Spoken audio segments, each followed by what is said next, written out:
ഇന്ന് കർക്കിടകം 1. ഈ ദിവസം ഞങ്ങൾ പോയത് അടുത്തുള്ള ദേവീക്ഷേത്രത്തിലാണ് കേട്ടോ. ഞങ്ങളുടെ തൊട്ടടുത്തുള്ള വളർക്കാവിൽ അമ്മയുടെ അടുത്ത്. ഞങ്ങളുടെ അടുത്ത ഫ്ലാറ്റിലെ ആൻറ്റിയെയും അങ്കിളിനെയും കൂട്ടിയാണ് ക്ഷേത്രത്തിലെത്തിയത്. എൻ്റെ പല വീഡിയോയിലും ആൻറ്റീനെയും അങ്കിളിനെയും നിങ്ങൾ കണ്ടിട്ടുണ്ടാവും. എല്ലാവരും ഒരുമിച്ച് പ്രാർത്ഥിച്ചപ്പോൾ മനസ്സിനൊരു പ്രത്യേക ഒരു ശാന്തി ലഭിച്ചു കേട്ടോ. അമ്പലത്തിൽ നിന്ന് തിരിച്ചു വരുമ്പം അതിൻ്റെ തൊട്ട് മുകളിലൊരു ചേച്ചിയെ കൂടെ ഉണ്ടായിരുന്നു. അവരും ഞങ്ങളുടെ കൂടെ അമ്പലത്തിലുണ്ടായിരുന്നു തൊഴാനൊക്കെ. ഇന്ന് അമ്മയെ കണ്ടപ്പോൾ കണ്ണ് മാറ്റാൻ തോന്നിയില്ല കേട്ടോ. മനോഹരമായ തിരുവാഭരണവും സെറ്റും മുണ്ടും അണിഞ്ഞ് അതീവ ഭംഗിയോടെ അലങ്കരിച്ചിരുന്ന ആ ദർശനം മനസ്സിൽ നിറഞ്ഞു നിന്നു. പ്രത്യേകിച്ച് ഒന്നും പ്രാർത്ഥിക്കാൻ തോന്നിയില്ല.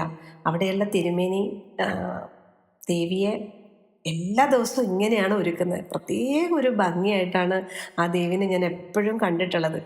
അപ്പോൾ എനിക്കിങ്ങനെ തോന്നി, ഇന്ന് ആ സെറ്റ് മുണ്ടിൽ കണ്ടപ്പം ഞാൻ മനസ്സുകൊണ്ട് പ്രാർത്ഥിച്ചു, ഞാനൊരു സെറ്റ് മുണ്ട് വാങ്ങിച്ചിട്ട് അമ്മയ്ക്ക് കൊണ്ടുത്തരും, അമ്മേനെ ഉടുത്തൊന്ന് എനിക്ക് കാണണമെന്ന് പ്രാർത്ഥിച്ചിട്ടാണ് ഞാൻ വന്നിരിക്കുന്നത്.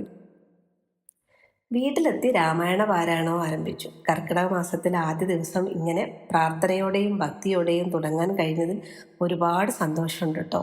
നിങ്ങളും ഇന്ന് ക്ഷേത്ര ദർശനം നടത്തിയോ? രാമായണം വായിച്ചു തുടങ്ങിയോ? കമൻറ്റിൽ അറിയിക്കൂ. അപ്പം കർക്കിടക സ്പെഷ്യൽ ഭാഗം 3 പിന്നെ കാണാം കേട്ടോ.